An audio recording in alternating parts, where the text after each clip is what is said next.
Welcome to day 23 of the course in Mastery. Today, Tom is going to talk about the incredible skill that we are all bound to encounter at some point in our lives of speaking in public. Then we'll hear from comedian, talk show host, and professional speaker Ross Schaefer. Here's Tom. Thanks, Carl. No matter who you are, eventually you're going to have to speak to a group of people. It may be at a meeting, a sales meeting, or a funeral. Either way, you're going to have to step up to the plate and create a message that matters. I've been speaking in public professionally for over 20 years, and I've learned a few things. What I'm going to do in the next 5 minutes is give you 8 hours of material, whittled down to the most important things you need to understand when you're speaking in public. There are really just 2 things you have to worry about when speaking in public. Number 1 is content. Number 2 is style. Content is content.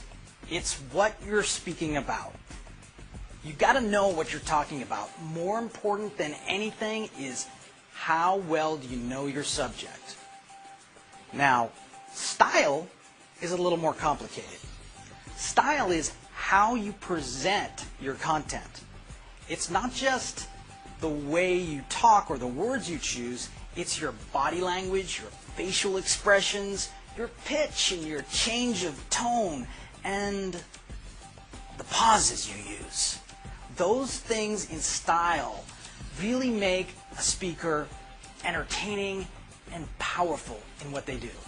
Now, I've learned a couple of secrets. In content, here's a secret for content. What you want to do is make a list of all the points you want to make in your presentation. Each presentational point needs to be backed up with some kind of story, example, metaphor, fact, or quote. The more of those you have, the more powerful and believable your point. Now, the second thing you want to do is focus on style.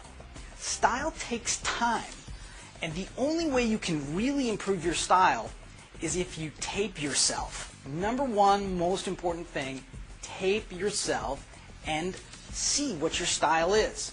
When I started, I was not a good speaker. I'm telling you, if I could let you hear some of the tapes of me speaking, you would be as embarrassed as I am. I was horrible. And what I did was I audio taped every single presentation I did. And I gave 3 presentations a day. I did as many presentations as I possibly could and audio taped every one. In between each presentation, I listened to what I did and how I said it.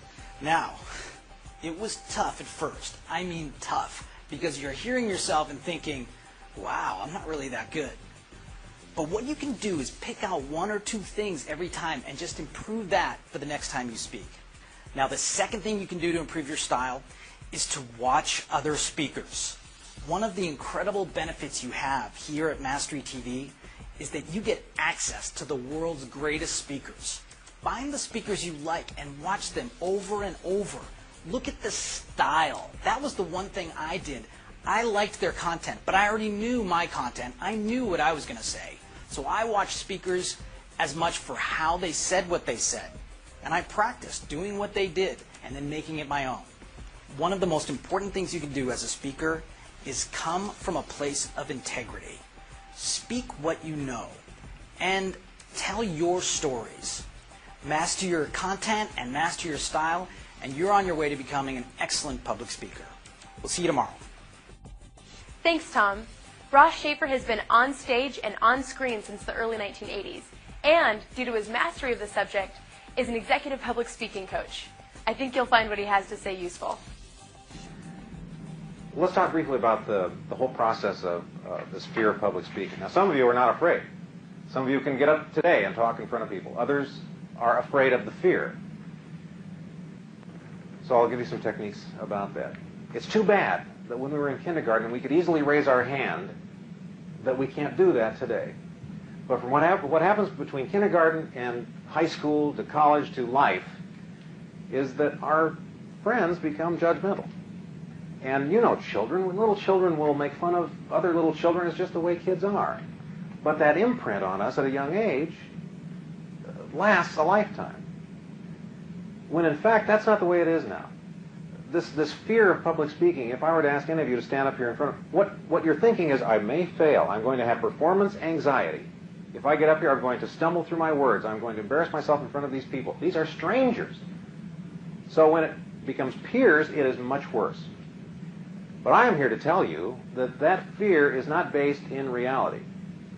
It is something we have concocted on our own. If you stand up in front of a group of people, number one, they want you to succeed. They want you to teach them something, enrich their lives. They want you to show them something, tell them something they haven't heard before that will help them. They don't want you to fail. They're not sitting, Larry's not sitting there, boy, I hope that Ross Schaefer fails. I just paid this money, I hope he's a bomb. You're not thinking that way. You're hoping that I'm going to be able to tell you something that will make more money for you, frankly, tomorrow, or the next day, or the next month.